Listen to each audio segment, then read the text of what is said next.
And welcome, ladies and gentlemen, to the monastery, the open bar of the internet, the world's greatest shit show, and the place where we, the good brothers and sisters of this most holy of temples, seek enlightenment through the drunkest, craziest, and most batshit ways possible. I am your one and only gaming monk, better known as Mildra, and with me I have a newcomer into the temple, coming to us from Kasyndor Studio and the developer of the upcoming campaign setting for EZD6, known as Zeleryn, the one and only man known as Sage. How you doing today, man? I'm doing okay. Thank you. How about you? I am doing all right. Thank you for braving time zone hell to come all the way to my particular neck of the woods. Even though there's not too much of a time difference in our case, but principle. So, one of the traditions around here is opening with the humble beginnings, in a sense. So with that in mind, walk me through your first introduction to role-playing games and what made it stick. Ooh, okay, that's gonna go back quite a bit here. Let's see. I had my first experience with 3.5 D&D with a cousin, with a group, my cousin and his brother. Even though my sister had been playing, she's a few years older than I am, but I had never heard anything about role-playing games until I was about probably 15 or 16 years old.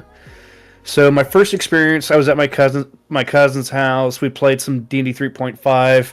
My first general character was pretty much a half orc barbarian, and I was just completely dumbfounded that this was actually a thing, because as a kid I grew up on a lot of like Japanese role-playing games, just role-playing games in general, which I loved playing as a kid and watching my sister play.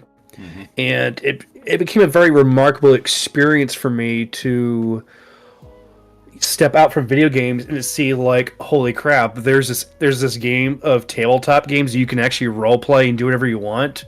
It was mind blowing for me as a teenager, until I went from 3.5, skipped 4th edition, went to 5th edition, did 5th edition for a little bit, and then that's when I discovered Savage Worlds, because all I've ever been exposed to was just D&D everything. I just got completely tunnel vision into this like community of like D&D everything, because that was the big trend of whatnot. Then I moved on to Savage Worlds, love that game. Then I eventually discovered EZD6, which I love its simplicity as a system, especially for like newcomers to the community. Yeah, and I can see that. There's been a bit of a issue slash debate I've discussed elsewhere about teaching tools when it comes to bringing newcomers in. I do think it's a weird thing where some people overthink it and at the same time take the wrong approach. A lot of it usually involves trying to go as narrativist as possible, which is nice, but at the end of the day, this is still a game. But with EZD6,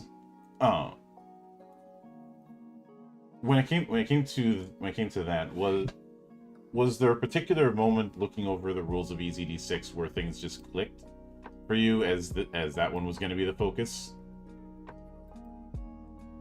To be honest, I had never imagined I would ever start a small indie company like this into this. Ideally, what really caught my attention, it was like after playing Savage Worlds, because for many years, ever since 3.5, all I've ever been playing is just Eberron. That whole like magic, high magic fantasy or Magitech fantasy set. I love Eberron to bits and pieces.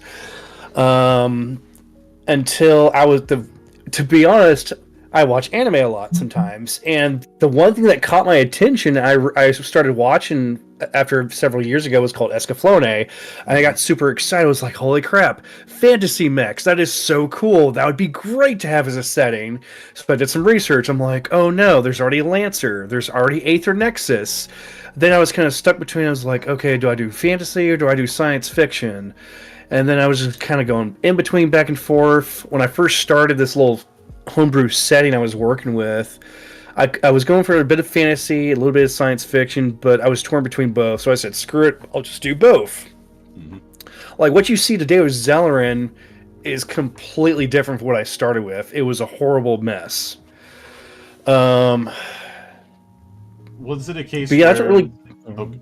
Was it a case where Zeleryn was a setting looking for a system, or what? Or was there a different route? When I discovered EZD6, after discovering EZD6, it was like, oh wow, this is very easy to homebrew for, and I was like, that just kind of gave me the big bright idea to try to build it for that. Originally, I was going to do it for Savage Worlds, but it's like I want to start small and simple before I try to dive into something more crunchy like that. Mm-hmm. That is my eventual plan, is that once I get this published for EZD6, I want to work on it for Savage Worlds, because conveniently enough, they released the Sci-Fi Companion. Yeah. Oh. I'm currently covering a different Savage Worlds campaign setting on one of my other video series over the last few weeks. That being Titan Effect. But when it comes to the setting that you are developing, I'd like to go into a bit of what would be called the Appendix N. That being influences, inspirations from other media that served as it. I know that on Blue Sky you had mentioned that it's heavily inspired by Saturday morning cartoons and space opera. In fact, on the cover you call it a space opera fantasy. But what were some of these specific ones, since that's a wide net? Yeah, I know it seems kind of vague to describe it that way, but a lot of things I grew up on, I would say immediate influences. I use the term Saturday morning cartoon is more like the aesthetic, the vibe I'm going for, like that very pulpy, campy, cheesy action from that time period. But that could be any time period, really. But I'm thinking, like, because I grew up in the 90s, like that kind of like off the top, like think of like X-Men, how over the top action pulpy that was. To be honest, I find more influence from video games like Super Metroid, like the sci-fi horror of that, which is a big inspiration for this as well. Mm-hmm. Especially Mass Effect. I love everything about Mass Effect. Especially, I just played the trilogy recently. I'm about to play it again because I just enjoyed it that much. Mm-hmm. I'm trying to think of other things on the top of my head. One thing I've spent a lot of time thinking about, I've been trying to figure out, which may not ever happen, is like time travel, because my most favorite passionate game is Chrono Trigger. I think it's like one of the most best told stories in a medium, and I kept trying to figure out how do I grasp that bottle of lightning into my own inspiration or my own work, really. Mm-hmm. That's aiming pretty high, since time travel in fiction is a minefield. Yeah, that's the issue. It's like, do you allow the players to change things in the past, or does the past permanently happen where it cannot be changed? Mm-hmm. I do know that there's a 5e campaign setting that's kind of tooling around with that, called Shintiara. Oh no, I think it was Shintiara. It's not out yet. It's not out yet, and I've been waiting on that for a little while. But it kind of was doing this whole thing of jumping between different eras in time to stop an apocalypse. But the problem is, time travel can easily become a mess of plot holes and paradoxes, and even time travel stories that I like can fall under their own weight. I've often mentioned that the story that seems to have the best run of it is Primer from 2004.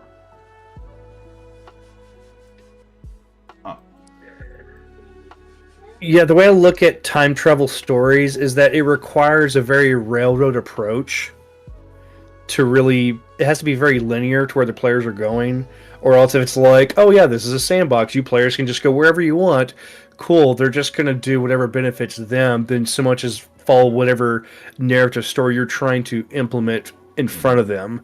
Because really, they're gonna have no idea what to do unless they have some direction. Yeah, and we when it comes to a lot of stories that have casual time travel, a lot of people are going to bring up Doctor Who, and even though the Doctor has a lot of freedom in where he goes and when he goes, uh, there are certain rules that even he has to follow, because there's forces that really do not like blatant messing around with time and will deal with you if you piss them off. Uh, Oh, most definitely. yeah, and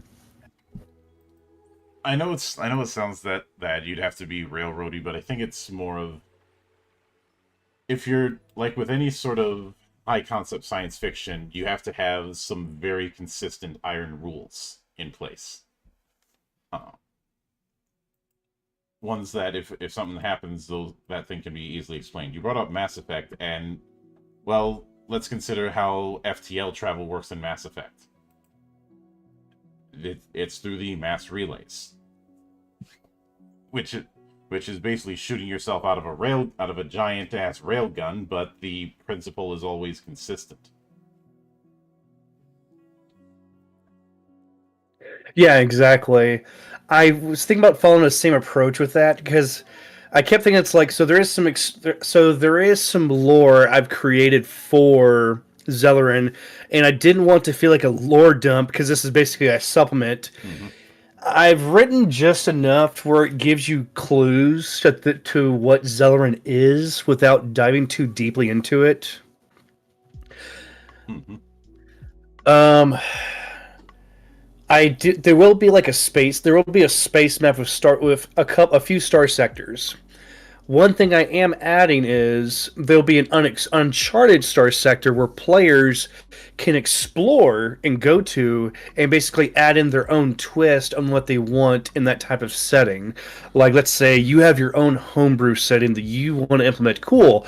They travel to this unknown star sector. There's hundreds of worlds you could add to it for the players to explore. You could say, no, let's just screw Zeller and just go hang out in my space. Cool. That's perfectly fine. I'm not going to complain.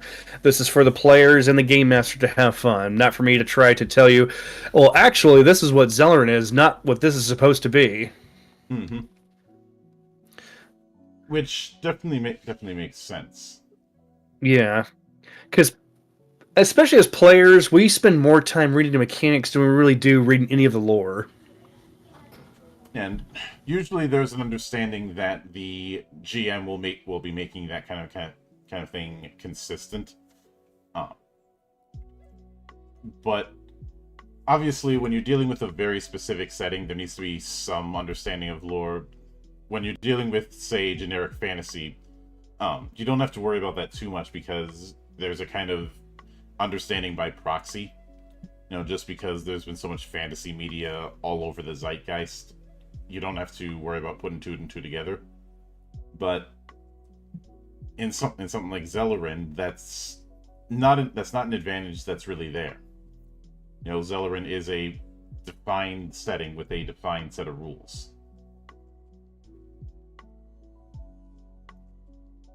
Most definitely.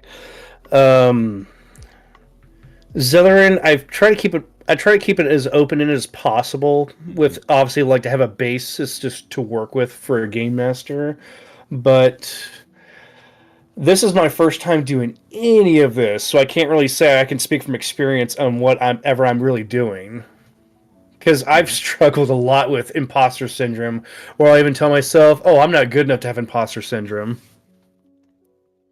Oh yeah, I can certainly get that. And since this is essentially building on Easy D6, which has a very high fantasy leaning, even even though it can be adapted universally.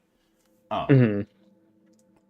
Obviously, there was a bunch of stuff that I think you had to make out of things from scratch, such as especially things like the hero paths, or Yes. which from one of the things that I did notice is there's some from the notes that you had sent me there are some exclusive things to it, like such as the concept of edges, which I think it's. I'd have to double check, but I think that was something that wasn't in the core. At least not unless it's on a different name, but wasn't something that was in the core of EZD6. So the concept of edges originally came from the the first playset called Wasted World, which I've actually been using Wasted World as a baseline to build off of to create Zeleryn, and I obviously got permission from DM Scotty, who created EZD6, to basically borrow some rules without having sorry, I'm tripping on my words here. I spoke with DM Scotty to ask him if I could borrow some rules from it to have a consistent baseline where it's like, well, this rule says it does this, but in Wasted World it does something different. And I didn't want to have conflicting rules in between books or just trying to rewrite the same verbiage on what the mechanics are. Yeah. To avoid copyright or nonsense like that. So luckily he was very generous enough to allow me to borrow verbiage from that book to use it with this. And now, when I look through that, I see that there was things like inclinations, obviously, but also EZD6 had its own talent setup, and I'm curious if it's a case where the talents and inclination list that would be in Zeleryn would take precedent if it comes into conflict with an existing, say, inclination in core EZD6. Yeah, so the same guideline, I noticed there were some things like that, because, for example, like in the core rulebook, there's one inclination, I think it's called Fighter, or something else, like Fighter or Warrior, where you get a boon to fighting, or not boon to fighting, boon to melee attacks. And if you look in Waste World, he's basically copied some of the same rules from the core rulebook and gave him the same mechanics under different names, which I didn't know if this is a playset where you need the core rulebook to play, or is it just more like use a reference sheet of the core rulebook and you just need the playset to play. So that's where I'm trying to figure out where that line kind of like what DM Scotty's trying to do with his playsets, because I know his next playset is do a horror one, and after that he's doing like a retro sci-fi one, I believe. Yeah, so I'd like to play a little bit of word association. I will list off some of the star paths that you have, and I'd like to get the first character that comes to mind in any kind of media. It can be other role-playing games, it can be something out of an anime, it can be something out of a video game, just something that you feel is a good representative of what that kit is supposed to embody. Oh, perfect. Yeah, of course. So, first one is Star Knight. Star Knight, I think, is pretty obvious. People see it as like the Jedi. Originally, I was going to give the Star Knight to have like Jedi-like abilities, but I didn't want to feel so Jedi-like. I guess the Star Knight's supposed to feel like a space paladin. I can't really think of an example of that. Like the art design I had for the front cover, without saying the energy sword and energy shield, is that was actually a reference I used from Leona from League of Legends, because I loved her power armor setup, and I wanted to use that kind of same aesthetic look for that type of, like, she kind of gives me that Star Knight vibe, basically, in that concept. So Star Knight's supposed to be like this galactic warrior who draws upon the aether of the universe to basically to destroy or protect, in that kind of sense. I can certainly get that. Now, with that in mind, The next one would be the Space Hunter. Space Hunter, I think, would basically. So the Space Hunter, I got that from basically Samus Aran, like Super Metroid, like I mentioned earlier. I love the idea of the beam cannon, which I've never seen used in other systems, so it'd be cool to have that. Mm-hmm. So that's a huge influence on the Space Hunter, but you can also tie it with like Boba Fett, the Mandalorian, or other type of like Space Hunter type tropes in that aspect. It's where the path itself is heavily focused on having power armor. So the path starts with power armor, and you get basically abilities that benefit you wearing power armor, where someone else could wear power armor, but you have all the toys to play with it, while they have a limited amount of options for it. Like there are other options later that they'll have, like more utility based than so much as like combat focused. Mm-hmm. Because a space hunter is basically you've been trained as a hunter. That's basically your job to hunt down bounties or to hunt down galactic monsters, much like Samus. Yeah, there are some bounties that are warm and some that are cold. But the next one would be the Techie. Techie is pretty much like your space mechanic. Mm-hmm. So Techie, there was in the original concept of Zeleryn. I think Space Hunter. I'm backtracking here a little bit. Before Space Hunter, there was a path called Pilot. The Pilot was supposed to be a path where you were piloting a mech suit. Like a large power armor that stood about 13 feet tall. Mm-hmm.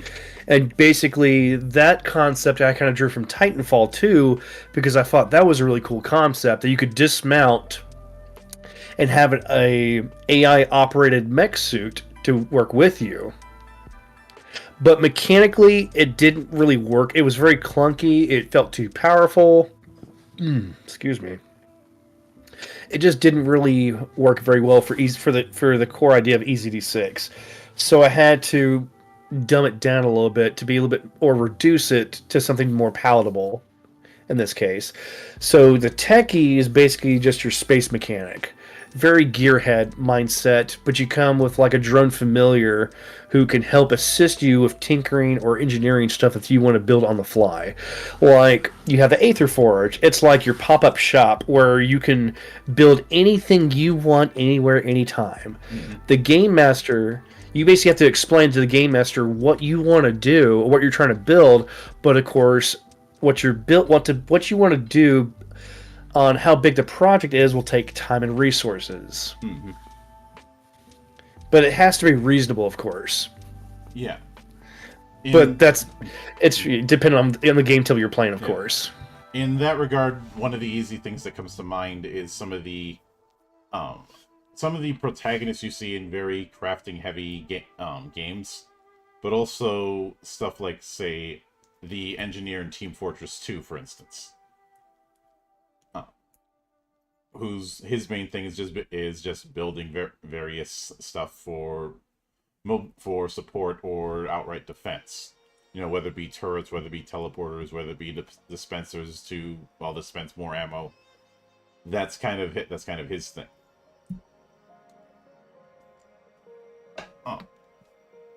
He just has a certain amount of essentially points to spend on that stuff, and building one thing is going to cut him off from building other things. I'm vastly simplifying the kit when it came to the engineer, but that's what instantly comes to mind. The most common thing that he'd be building is his sentry turrets. You know, something to just plop down and say anything within a few clicks away that gets close, shoot it. If that doesn't work, shoot it with rockets. Yeah, exactly. Yeah, it reminds me of like Overwatch 2 or Torbjorn. Well, one had to crawl so the other could walk. Yeah, pretty much. Like my sister actually gave me the idea for the Aether Forge Funny enough, the name Aetherforge. I I picked up what one of the Red Faction games had something called a Nano Forge, and I was like, "Oh, that's pretty cool." You basically have like this pit boy on your arm that kind of repairs and builds stuff on the fly for you. Yeah. And then one of her favorite games that she likes to play is called Apocalypse World, Hmm. and Apocalypse World has this playbook. I think it's called the Machine Head, and it has that narrative. I love that narrative concept where it's like you have your own shop. You could build wherever you want. You just tell the game master or the storyteller what you want to build, and they'll tell you how it can be done. Hmm. So I figured for EZD6, that's a perfect concept for that, without trying to copy the techie from. It's not called Tech. I think it's called Gearhead from Wasted World. I didn't want it to feel like it's just a copy and paste, so I'm trying to make it stand out from two different settings where Wasted World's like post-apocalypse with a little bit of magic as compared to like space fantasy. Hmm. I can certainly get that. Uh, and like I said, if you look at some of the early wave of characters with Overwatch, a lot of them do share some Team Fortress 2 DNA, which is hence the whole one had to crawl before the other could walk. Uh, but then there's the mutant.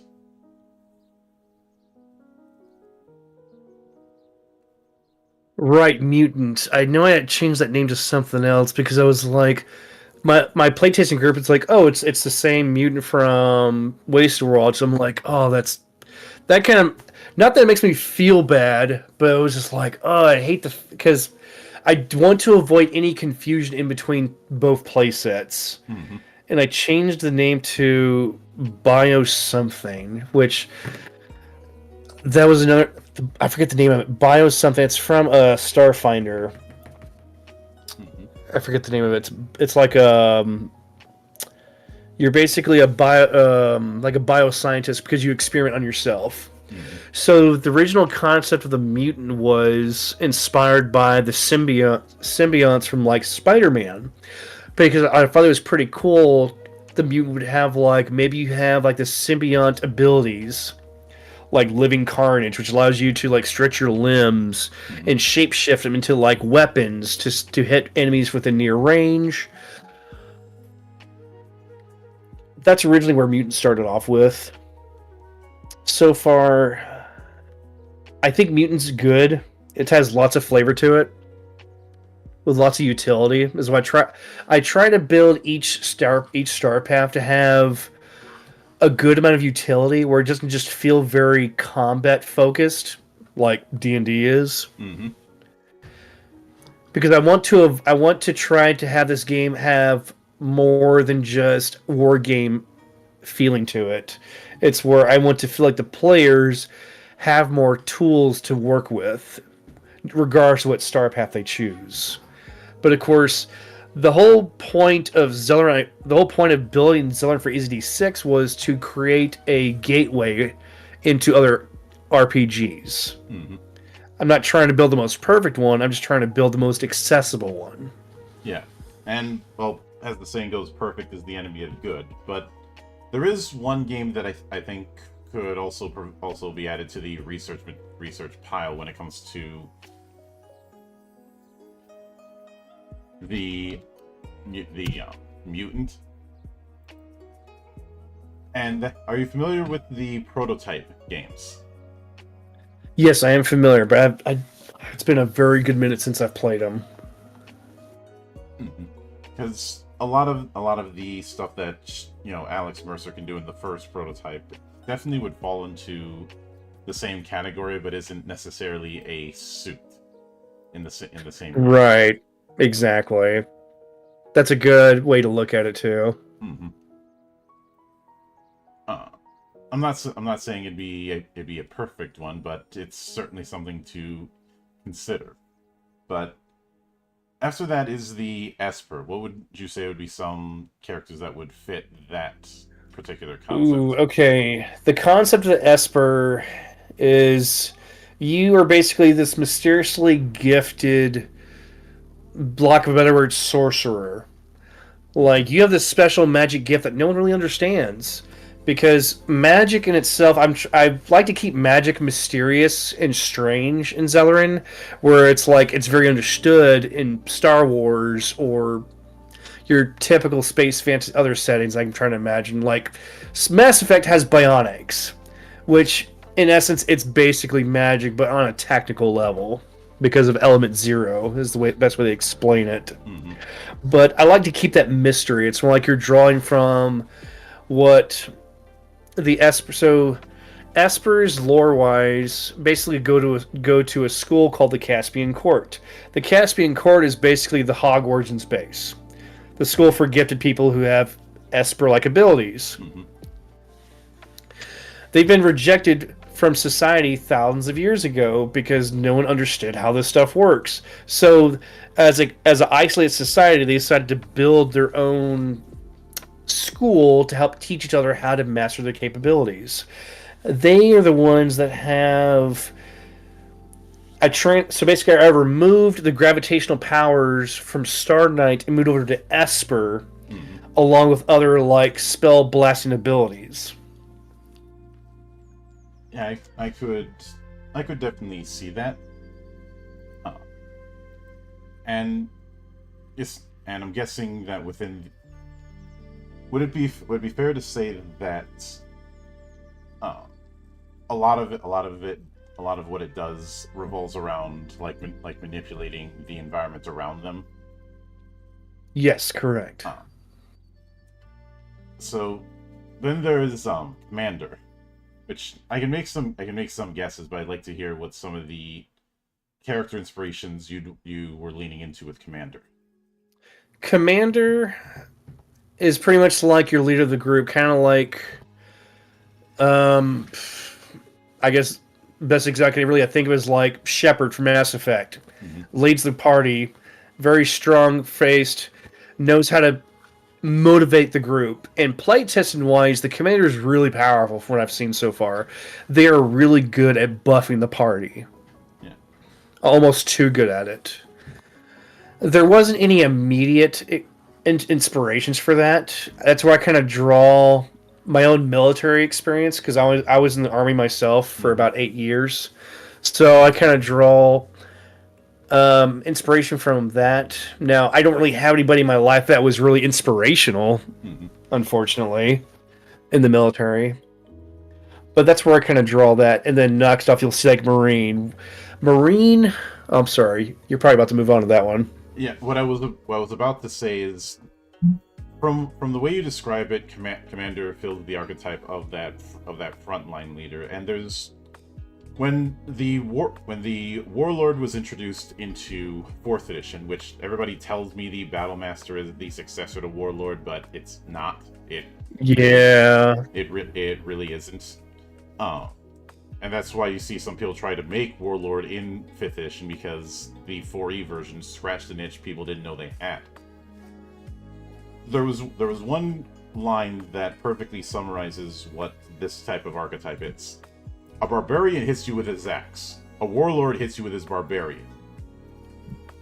Essentially, the rest of the party is the weapon of choice for this particular archetype. Not in a direct sense. It's not like they take control of the other party members, but party composition and utilizing that composition effectively is part of their kit. Right. Especially with Battlemaster, I kind of see what they were trying to do with it, but it feels like it's more based on from, what was it called? Book of the Nine Swords, than being more Warlord, I think. Yeah, and there was a Warlord class in Book of Nine Swords, but that isn't the same as the Warlord that was in 4th. Right, exactly. Uh-huh. I never played 4, so I've seen the classes in the books, which I lost those years ago, but I am familiar with what you're talking about. Yeah. There have been some third-party attempts. The Warlord was a spiritual successor to the Martial class that, unfortunately, not a lot of people knew about, because instead of being in an actual 3E book, it was in the Miniatures Guide. for reasons I cannot explain. That's bizarre, yeah. I know that there was that boner to have a prestige class in every single book, and I know that the assassin prestige class was in the DM's guide because they ran out of room in the player's handbook. To which I've always said, well, maybe you'd have some room if you didn't have a bunch of redundant spells. Like, how many protection from spells do we really need to have in a book? No kidding. Uh, that and I've mentioned this before, but I did an experiment to see the ratio of total page count versus pages of spells. 3.5 D&D and Pathfinder are the two biggest offenders that I found.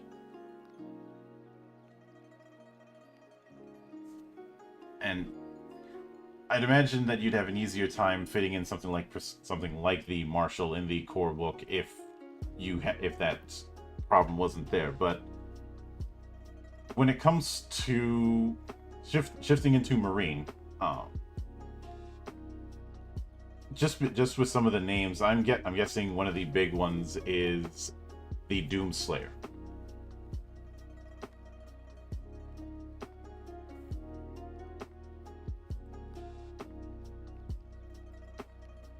I'm sorry, say again? Shifting to the Marine, I'm guessing one of the big inspirations for that was the Doomslayer. Yes. Yeah, so it's like with the Marine, I kept trying to think of like, even though it's like I was in the military, so it's like I'm aware of like the whole grunt stereotype and stuff like that. I was like, how do I make this stand out where it's not just like playing as a dumb Marine or dumb grunt like mindset? It needed something a little bit more to really stand out from the other paths, and that the Marine was definitely the most challenging. So I looked at Warhammer 40k, really kind of struggled to find something to break down in more like a simple mechanics. And then I looked at Doom Guy. I'm like, okay, he's a bloodthirsty barbarian like type character. I was like, this could work perfect. And of course, how to use Rip and Tear because that's so cool. It's kind of funny how that's just become embraced because of where that Rip and Tear line started. It started in that Doom comic that was a meme. Yeah. He was rambling like a lunatic because he was under the influence of a berserk pack in that thing. That's where you get the whole Rip. You are huge, therefore you have huge guts. And just how ridiculously insane the thing was became. It turned what was otherwise a really bad 90s comic into something that Yeah. that lived on beyond it. Or like an immortal meme. Mm-hmm. And I could see that since the big thing. I look at the Doomslayer as a case of taking the idea of the slasher villain and kind of flipping on its head. Since there's the whole lore that because of all the modifications that were done to him, the demons are absolutely terrified of him. Oh yeah, it's basically like Chainsaw Massacre on steroids. If I have to go with a more humorous analog that isn't as sci-fi, are you familiar with the film Woolly's Wonderworld? I'm actually not. The best way I can describe that is Nicolas Cage beating the absolute shit out of Chuck E. Cheese wannabes. And throughout the entire movie, he does not talk. That sounds difficult for him. This was around the time where he was trying to rebuild his career after settling all of those debts, and was trying to lean into a very Bruce Campbell kind of cheese with his approach. Oh gosh! This was the same frame of time where he was involved in stuff like The Color Out of Space, which is one of the more interesting entries in the Lovecraft mythos.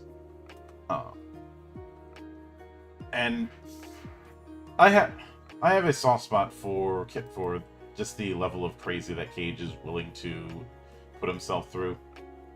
Especially since there was that YouTube video of all of it that collected a bunch of freakouts from some of his movies, and he's well aware of that video, and it's like, my only concern is that they didn't get all of my freakouts. But so good. obviously the next one is the Envoy, which I get a very Diplomancer vibe with that. Yeah, Envoy. That I'm still trying to not improvise. Why am I saying improvise? Improve. Mm-hmm. The Envoy is supposed to be like your scoundrel, your rogue, your type of character who just bullshits their way through everything without a whim's notice. Like, where it's supposed to feel like the most non-combative class, but can be if they wanted to. Mm-hmm. Like, they can just lie through their teeth. They can try to convince others, like, oh no, he said you're an asshole. He said you could go. He said he could kick your ass. That type of mindset right there to basically convince others to fight themselves and fight him or them. Yeah, in that regard, what instantly comes to mind is some of the more grifter kind of characters, especially an anime like The Great Pretender, which I do recommend anyone watch especially if they like the kind of heist stories. A few of the Faceman characters you'd see in something like the Ocean's 11 movie from the early 2000s might also fit. Oh, perfect! I'll check that out. Yeah. Diplomancer is basically a catch-all term for characters who are very good at manipulating social interaction to their benefit. Right, much like a narcissist. A narcissist or just a professional liar or a professional con man.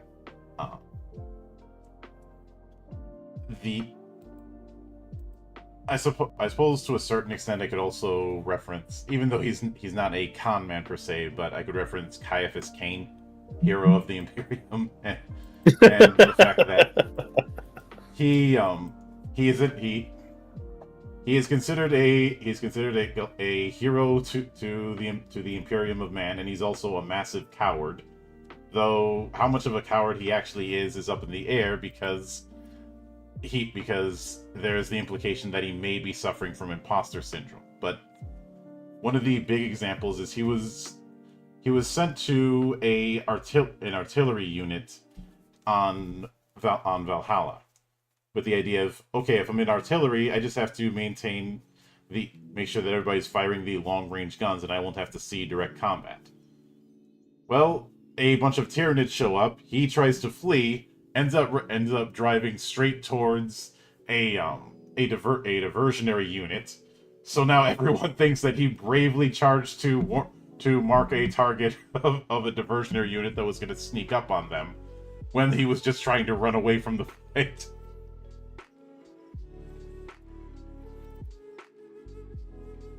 I'm vastly simplifying, but that's kind of it's in that same grifter kind of way, but in an unintentional sense.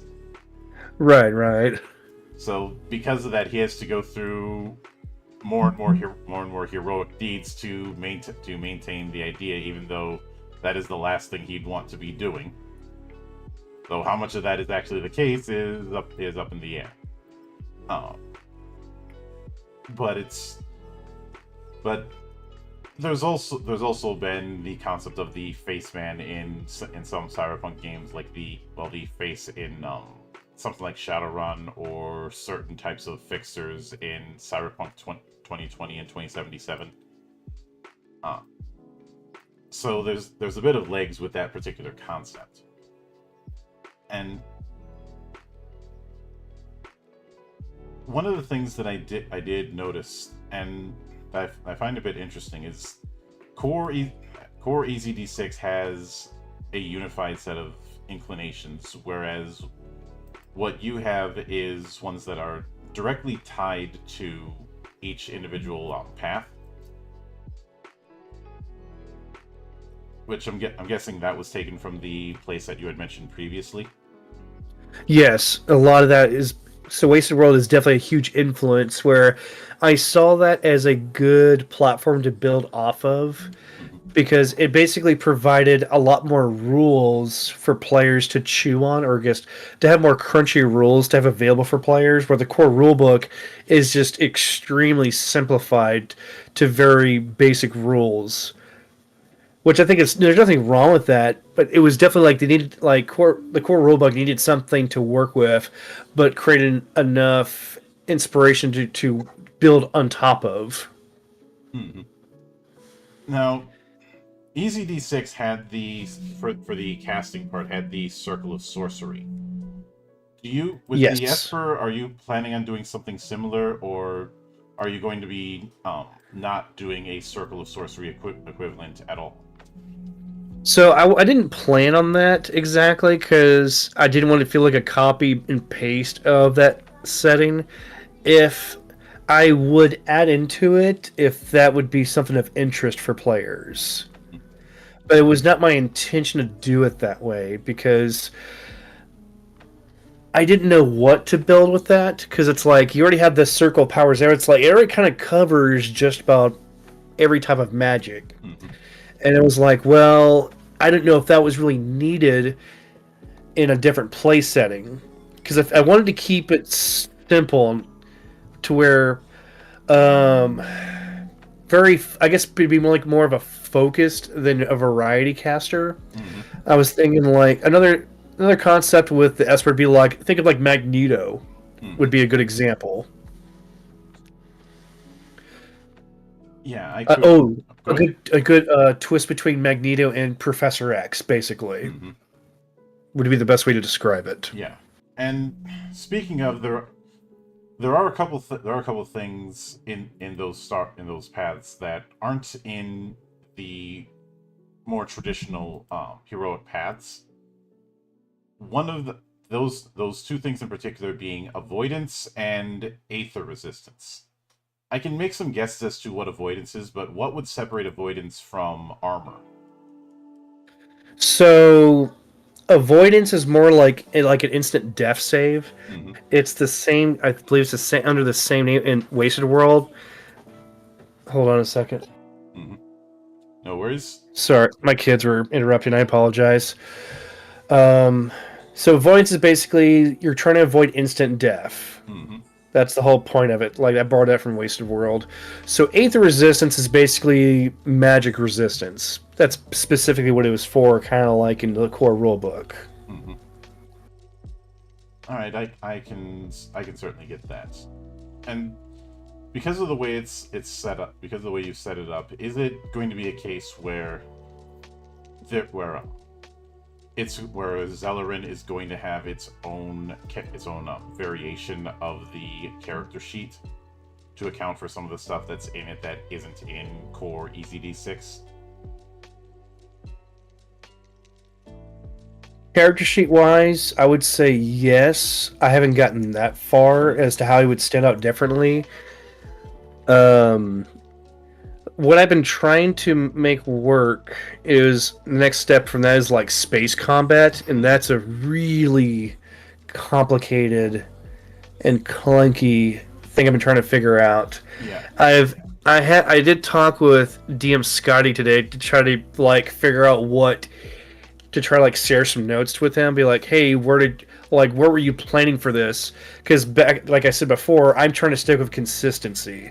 I don't want to build something that's going to contradict what he's creating and be like, oh crap, now I have to make an errata system or basically rewrite everything I've made to fit what he was trying to put out. Hmm. Because I would hate to have that happen. Yeah, I can certainly get that. I've seen my fair share of like space combat systems. I find that some of the better ones to work with in rules light affairs have it where the ship where it's like one party to one ship and people just take different roles on that ship as opposed to somebody being the dedicated pilot doing everything on the ship, which can lead to the duet problem that often happens in hacking systems in some games. Yeah, it was kind of like that. Like the mechanic difference was like between like roll and versus like player roll. Like, do you roll? Like, is it going to be like a group of rolling dice, or is it going to be individual player has to roll their own target number? And I feel like that would just be too complicated because I looked at Starfinder. I was trying to look at other examples I could find available to me because in Starfinder it's like from talking to some friends about it, they were like it. One of my friends told me that he felt too clunky for what it was trying to do Hmm. because everyone's trying to roll for like a different target number. I believe it was, and I didn't like that. I was like, no, it needs to be six for something that broad. It has to be more cinematic to really run smoothly Hmm. because this isn't like a tactical combat where everyone has to roll for like up to where you're trying to do like a battleship combat for like up to 2 hours. I feel Hmm. it'd be a complete waste. This is supposed to be more like a quick encounter on a ship, and the whole core philosophy is to keep it easy, Yeah. obviously. Yeah, I remember covering Coriolis, and it had, one person is the pilot, one person is the gunner, one person is the captain, that kind of thing. Um, Again, I'm vastly simplifying, but that's the approach that it was going with. And Year Zero isn't a very crunchy kind of game as it is, uh, which of course the system that it was using. I mean, you're rolling more dice, but I would hesitate to call it a very complex kind of game. But Indeed. with that with that in mind, uh, when it comes to Zeleryn, are you planning on launching a quick start or something like that? I know you're doing testing on your Discord, but beyond that, is there any plan for setting up a kind of public look at the world that you're presenting? You mean like more lore involving what Zeleryn is? Um, a bit of lore and a bit of crunch. That's why I brought up a quick start. Oh, okay. So originally for Savage Worlds, I was gonna make a quick start guide, but realized what happened was I started trying to build stuff for Savage Worlds Easy D6 or not Easy D6 for Savage Worlds Jumpstart Guide. At the same time, I was trying to build. Oh,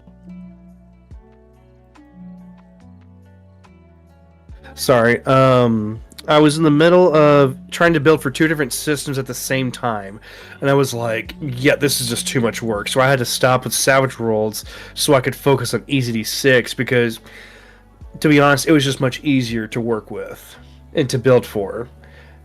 So I wanted to not stress myself out trying to build too much in all different places at once. But yeah, that's the idea. I wanted to add like a little bit of like I don't want to say like lore dumps, but like some like little tiny bits of paragraphs spread across the book. Like for the species, each species has like a small description of themselves. mhm. There'll be a space map of the star sectors you can explore. Though I won't go into full detail in the book because I want to keep it light enough where anyone can just build on top of it.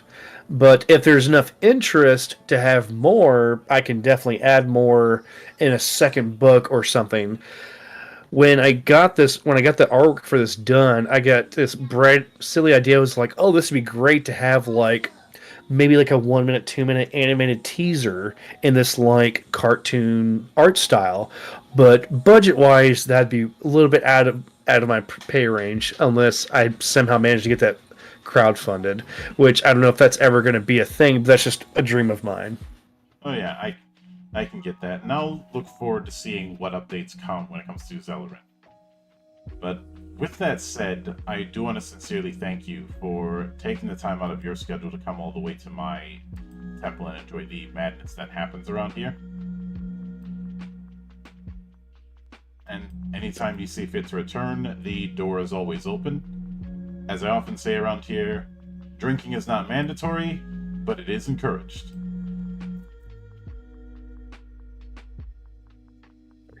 Awesome. Thank you so much for having me. And of course, a sincere thanks goes out to everyone who took the time out of their schedule to come onto the show and enjoy the madness. And there'll be plenty more where that came from, as there always is here, on the open bar of the internet. But until then, on behalf of the good brothers present and not present, my name is Mildra. I am your gaming monk. Stay fucking frosty, everybody.